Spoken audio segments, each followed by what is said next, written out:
नमस्कार दोस्तों, Bharat gold academy में मैं भारत विश्वकर्मा आप सभी का स्वागत करता हूं। और ये क्लास उन सभी बच्चों के लिए है, ये सीरीज उन्हीं बच्चों के लिए है जो मैथ के अंदर बहुत ही ज़्यादा कमज़ोर हैं और उनके अंदर मैथ का एक डर है कि जीवन में कभी मैथ नहीं सीख पाएंगे, जिसके कारण मेरे पास आने वाले ऐसे बहुत से बच्चे जो कंपटीशन की तैयारी करते हैं, उनकी जीएस बहुत अच्छी होती है, रीजनिंग बहुत अच्छी होती है, इंग्लिश बहुत अच्छी होती है, लेकिन मैथ कमज़ोर होता है, उसके डर से वो पीछे रहते हैं। तो शुरुआत एक प्रयास किया गया है मेरे द्वारा उन्हीं सभी बच्चों के लिए जिसके अंदर है मैथ का डर। दूसरा, इस वीडियो को वो सभी छात्र देख सकते हैं जो 3 में, 4 में, 5 में किसी भी स्टैंडर्ड में वो पढ़ रहे हैं और उसके अंदर मैथ का डर है। इसको ये बेसिक है, एक नींव है उन सभी छात्रों के लिए जो अपने द्वारा मैथ की एक बहुत बड़ी बिल्डिंग बनाना चाहते हैं। तो ये उनके लिए एक नींव साबित होगी जिस पर वो मजबूती से टिक सकेंगे। आइए शुरुआत करते हैं। तो सबसे पहले हम बात करते हैं अंक के बारे में। यदि मैं सबसे पहले अंक की बात करूं तो गणित के अंदर यदि मैं अंक की बात कर रहा हूं तो 10 अंक होते हैं जो 0, 1, 2, 3, 4, 5, 6, 7, 8, 9 और ये 0 आ चुका है। तो ये 10 अंक हैं, इनको हम बुलाते हैं डिजिट्स और इन्हीं से हम 0 से लेकर अनंत तक की विशाल नंबर बना सकते हैं या पढ़ सकते हैं। इसके बाद जो हमारा महत्वपूर्ण जो रोल आता है वो आता है हमारा, अब जब बच्चे पढ़ते हैं तो देखते हैं इसके बाद में जो महत्वपूर्ण रोल होगा वो रोल होगा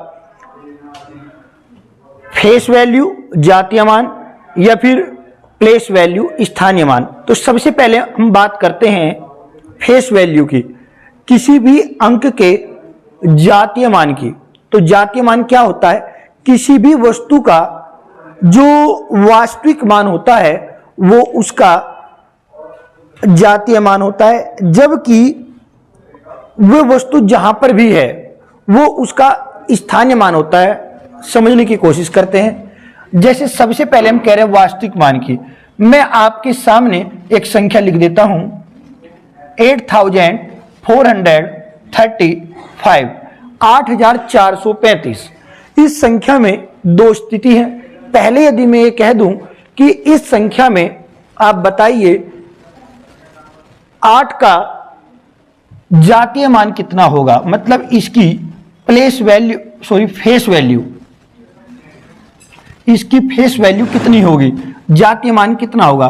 तो आप देखेंगे 8 है तो 8 का जातीय मान 8 ही होगा, जबकि 4 की बात करेंगे तो 4 का जो फेस वैल्यू होगी वो 4 ही होगी। 3 की बात करेंगे, 3 की फेस वैल्यू 3 ही होगी। मान की स्थानीय मान क्या होते हैं? वास्तविक मान ना होकर वह अंक जिस स्थान पर होता है उसका स्थानीय मान होता है। स्थानीय मान उसकी फेस वैल्यू से आप देखेंगे कि किसी भी अंक का जो स्थानीय मान होता है, प्लेस वैल्यू होती है, वो फेस वैल्यू से अलग होती है। कैसे? जैसे मैं इसी अंक को एक बार फिर से लिखता हूं 8248। ये मैंने एक नंबर लिखा है, एक संख्या लिखी है। अब आप देखेंगे इसके अंदर मैं प्लेस वैल्यू की बात कर रहा हूं तो यहां पर 8 की जो प्लेस वैल्यू होगी, आप इसके अंक देखिए, इसके बाद में 3 अंक हैं तो आप क्या करेंगे, 8 के आगे 3 शून्य 3 0 लगा देंगे। तो यहां पर 8 की जो प्लेस वैल्यू होगी वो 8000 होगी, जबकि 2 की प्लेस वैल्यू यहां पर 200 होगी। अगर आप बात करेंगे 4 की तो 4 की जो प्लेस वैल्यू होगी वो 40 होगी, और जबकि 8 की जो प्लेस वैल्यू होगी वो 8 ही होगी। यहां पर 8 एक ऐसी संख्या है जिसका जातीय मान और स्थानीय मान, जिसकी प्लेस वैल्यू और फेस वैल्यू दोनों बराबर होगी। उम्मीद करूंगा ये तीनों चीजें आपको बहुत बेहतर तरीके से समझ में आई होगी। इससे अगली जो बच्चों को परेशानी जो देती है वो सबसे ज्यादा समस्या देने वाली चीज है प्राकृतिक संख्याएं, नेचुरल नंबर। नेचुरल नंबर की जो बात हम करेंगे हम देखेंगे उसे बहुत गौर से कि नेचुरल नंबर क्या होते हैं। नेचुरल नंबर प्राकृतिक संख्याएं। सबसे छोटी प्राकृतिक संख्या क्या है, प्राकृतिक संख्या कितनी होती है, इसमें एक छोटा सा और साधारण सा एग्जाम्पल उदाहरण देकर मैं आपको बताता हूं। आप काउंटिंग बताइए कहां से शुरू करते हैं। जैसे कि आप, मेरे हाथों में 10 उंगलियां हैं कुल मिलाकर, तो मैं काउंटिंग कहां से शुरू करता हूं, 1 2 3 4 5, तो मैंने 1 से शुरू किया। तो हमारी जो प्राकृतिक संख्याएं होती हैं वो 1 से शुरुआत होती है, 1 2 3 4 5, और ऐसे इन्फिनिटी तक, अनंत तक जितनी भी संख्याएं होंगी सभी की सभी संख्याएं प्राकृतिक संख्याएं होंगी, नेचुरल नंबर होगी। तो सबसे छोटी प्राकृतिक संख्या 1 होती है, सबसे बड़ी प्राकृतिक संख्या अनंत तक आप चले जाएंगे, अनंत तक होती है। इसके बाद में 0 एक प्राकृतिक संख्या नहीं होती है, इस बात का विशेष ध्यान रखेंगे जब आप एक चैप्टर पढ़ेंगे एवरेज का, कि पहली 10 प्राकृतिक संख्याओं का योग ज्ञात कीजिए, तो आप उसमें 0 को काउंट नहीं करेंगे, क्योंकि आप कोई भी गिनती 0 से प्रारंभ नहीं करते। तो उम्मीद करूंगा प्राकृतिक संख्याएं आपकी समझ में आई होंगी। फिर हम बात करते हैं, जो अब हम बात करेंगे वो बात करेंगे पूर्ण संख्याओं की। बात कर रहे हैं पूर्ण संख्याओं की, तो आप देखेंगे जो पूर्ण संख्याएं होती हैं, पूर्ण संख्याएं मतलब कि पूरी संख्याएं, मतलब आप देखेंगे 0 के बिना संख्याओं का कोई अस्तित्व रहेगा नहीं। तो यदि हम प्राकृतिक संख्याओं में 0 1 2 3 4 5 6 7 और अनंत तक, इन्फिनिटी तक जितने भी नंबर रहेंगे आप इन्हें बोलेंगे पूर्ण संख्याएं या होल नंबर। ये होल नंबर होंगे, 0 इसमें ऐड होता है और ये 0 से इसकी शुरुआत होती है। होल नंबर का मतलब पूरे अंक, सभी अंक में ये भी आ जाएगा। इससे आगे जो महत्वपूर्ण बात होगी वो होगा हमारे पूर्णांक की, कि हम पूर्णांक किसे कहते हैं। पूर्णांक का मतलब इंटीजर नंबर। देखिए पूर्ण अंक का मतलब होता है इसमें माइनस वाली संख्याएं भी आ जाएंगी और प्लस वाली संख्याएं भी आ जाएंगी। वो अंक अपने आप में पूर्ण होना चाहिए। 0 इसमें शामिल है, बिल्कुल 0 भी इसमें शामिल होगा। जैसे कि हम बात करते हैं -3 -2 -1 0, इससे प्लस में चलेंगे 1 2 3,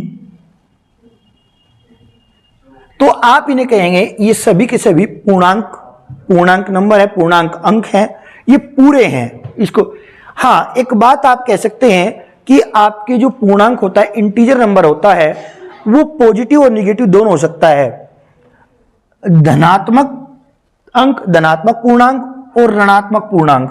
आप मैथ की पुस्तक में जब आप पढ़ेंगे तो आप देखेंगे कि 10 धनात्मक संख्याओं का, प्रथम 10 धनात्मक संख्याओं का योग ज्ञात कीजिए। धनात्मक का मतलब है ऋणात्मक ना हो। पूर्णांक, ये भी पूर्णांक है और ये भी पूर्णांक है, बस फर्क ये है कि ये पॉजिटिव पूर्णांक है, धनात्मक अंक, और ये ऋणात्मक अंक। उम्मीद करूंगा ये बात आपको समझ आई होगी। इससे आगे जो हम बात करेंगे वो बात करते हैं सम संख्याओं की। सम संख्या, सम संख्या का एक सीधा सा रूल है, वो कोई भी संख्या जो 2 से डिवाइड हो जाएगी। सवाल आता है सबसे छोटी सम संख्या क्या है, 2 है, बिल्कुल। तो सम संख्याओं की अगर आप बात कर रहे हैं, मतलब आप बात कर रहे हैं इवन नंबर की, तो इवन नंबर में 2 4 6 8 10 12, ऐसी कोई भी संख्या जो 2 से पूरी विभाजित हो जाती है, उसका मान दशमलव में नहीं आता है, वो संख्या आपकी कहलाएगी सम संख्या, मतलब इवन नंबर। सबसे छोटी सम संख्या की बात कर रहे हैं तो 2 सबसे छोटी सम संख्या है। आगे इसके विपरीत क्या बात होगी, विषम संख्या की बात कर रहे हैं, मतलब कि ओड नंबर की बात कर रहे हैं, इसका एकदम अपोजिट होगा। ऐसी संख्याएं जो 2 से डिवाइड नहीं होती हैं, लेकिन सबसे छोटी जो विषम संख्या लेंगे हम वो लेंगे 1। एक सबसे छोटी विषम संख्या होती है 1, 3, आप देखेंगे 1, 3, 5, 7, ऐसी कोई भी संख्या जो 2 से पूर्ण तरह से विभाजित नहीं होती, पूरी पूरी डिवाइड नहीं होती, वो कहलाएगी आपकी विषम संख्या, या फिर आपकी वो कहलाएगी ऑड नंबर। इसके अलावा जो सबसे महत्वपूर्ण बात है देखने वाली, अब आप देखेंगे जो सबसे ज्यादा जरूरी है और वो होती है आपकी अभाज्य संख्याएं, प्राइम नंबर। प्राइम नंबर में बहुत सारे बच्चों को बहुत सारी परेशानियां होती हैं समझने में, सबसे छोटा प्राइम नंबर क्या है, प्राइम नंबर कौन से होते हैं। तो आप समझिए इसकी परिभाषा, हम कहते हैं कि ऐसी संख्या जो या तो 1 से कट जाए या फिर अपने आप से कटे, उसे हम अभाज्य संख्या या प्राइम नंबर कहते हैं। लेकिन ये अपने आप में गलत है। क्यों गलत है? वो कम से कम, मेरी बात समझिए, ऐसी संख्या जो 1 से या फिर अपने आप से कटे, 2 से वो कटनी चाहिए, 1 से भी कटनी चाहिए और एक अपने आप से भी कटनी चाहिए, ऐसी संख्याओं को हम अभाज्य संख्याएं या प्राइम नंबर कहते हैं। क्यों मैं ऐसा बता रहा हूं आपको, समझिए। अगर आप ये कहेंगे कि या तो 1 से कटे या फिर और अपने आप से कटे तो उसे अभाज्य संख्या कहेंगे। तो 1 की बात करेंगे, 1 तो अपने आप से कट रही है, किसी और से नहीं कट रही, नहीं, 1 से और कटनी चाहिए और ये नहीं कट रही, तो 1 जो है अभाज्य संख्या नहीं होगी, प्राइम नंबर नहीं होगा। तो सबसे छोटा प्राइम नंबर अभाज्य संख्या 2 होती है, 3 होता है, 5 होगा, 7 होगा, 11 होगा। ये संख्याएं आप देख रहे हैं या तो ये 1 से कटती हैं या फिर अपने आप से कटती हैं। तो इस तरह की सारी संख्याएं अभाज्य संख्याएं होती हैं या फिर प्राइम नंबर होती है, और एक अभाज्य संख्या नहीं होती है। एक विशेष बात इसमें मैं आपको और बता देता हूं, 2 मात्र ओनली एक ऐसे नंबर है 2 जो कि सम संख्या भी है और अभाज्य संख्या भी है। इसके अलावा कोई ऐसी संख्या, सम संख्या नहीं मिलेगी जो अभाज्य होगी। 2 ऐसी संख्या है जो कि अभाज्य है और सम है, बाकी 2 को छोड़कर कोई भी सम संख्या ऐसी नहीं है जो कि अभाज्य होगी, प्राइम नंबर होगी। ठीक है, उम्मीद करता हूं ये बात आपको समझ में आई होगी। इसके बाद में जो हम बात करते हैं, हम बात कर रहे हैं सह अभाज्य संख्या की। सहभाज्य संख्या, को प्राइम नंबर। को प्राइम नंबर क्या होता है? ये संख्याओं का एक ऐसा जोड़ा सह अभाज्य, साथ में, मतलब को प्राइम, 2 ऐसी संख्या जिनके अंदर दोनों में कुछ भी कॉमन ना हो, जैसे कि 2 और 5। आप देखेंगे इन दोनों में कुछ नहीं मिलता, तो ये संख्या, ये पेयर आपका सहअभाज्य संख्या कहलाएगी, को प्राइम नंबर कहलाएगी। और देख लेते हैं, जैसे कि 3 और 11।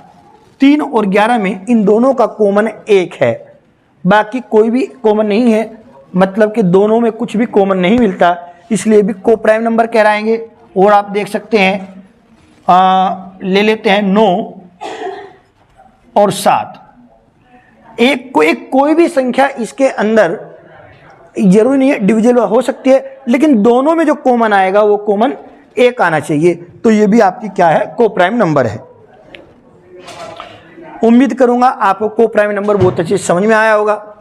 अब अगली संख्या जो हम देखेंगे मेरे प्यारे बच्चों, वो हम देखते हैं परिमेय संख्याएं, rational number. Sir rational number क्या होता है? ऐसी कोई भी संख्या जो कि a/b के रूप में, मतलब फ्रैक्शन के रूप में, भिन्न के रूप में लिखी जा सकती हो, उसे हम अपरिमेय संख्या कहते हैं। कैसे सर? जैसे 3/5, और आप देखेंगे जैसे कि 2/3, और आप देखेंगे 4/7। ऐसी कोई भी संख्या जिसको हम भाग के रूप में, डिविजन के रूप में, बटे के रूप में लिख सकते हो, मतलब फ्रैक्शन के रूप में लिख सकते हैं, उसे हम कहेंगे अपरिमेय संख्या है, परिमेय संख्या है, सॉरी। इसके विपरीत यदि आप बात कर रहे हैं अपरिमेय संख्याओं की, अब जो हम बात करेंगे वो करेंगे अपरिमेय संख्याएं, रेशनल नंबर। ये क्या होते हैं सर?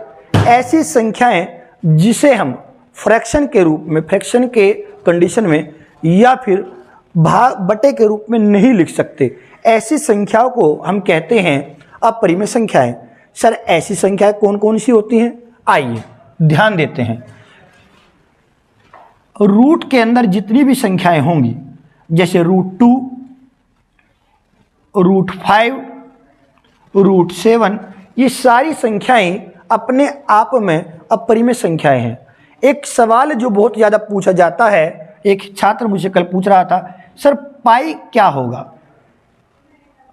अब पाई भी अपने आप में अपरिमेय संख्या है, लेकिन अगर आप 22/7 लिखेंगे तो 22/7 एक परिमेय संख्या होगी क्योंकि भिन्न में लिखा गया।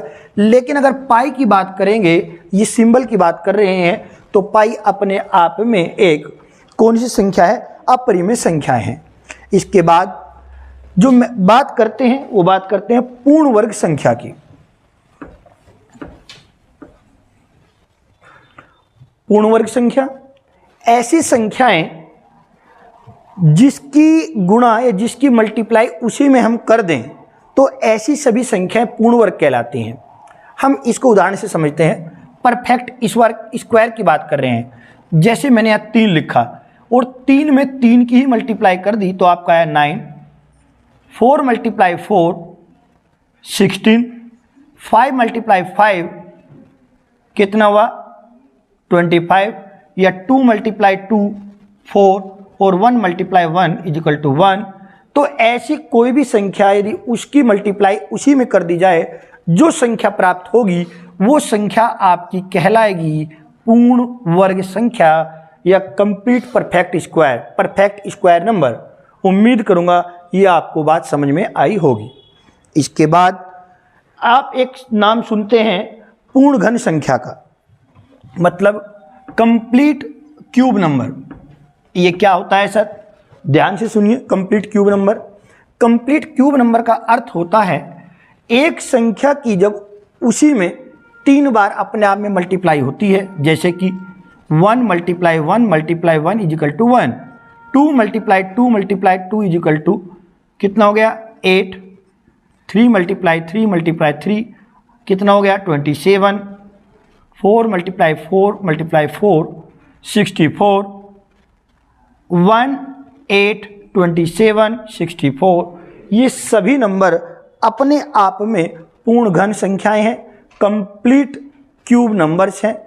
तो उम्मीद करूंगा आज जो मैंने बताया अपने आप में बहुत, अगले आने वाली जो वीडियो होगी वो रखेंगे हम डिवीजन मेथड पर कि कौन सी संख्या किससे कट सकती है या संख्याओं को कैसे विभाजित करेंगे।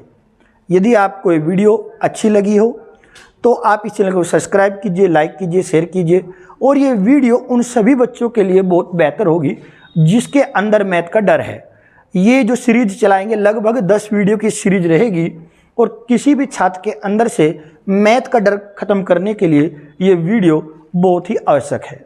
धन्यवाद, फिर मिलते हैं।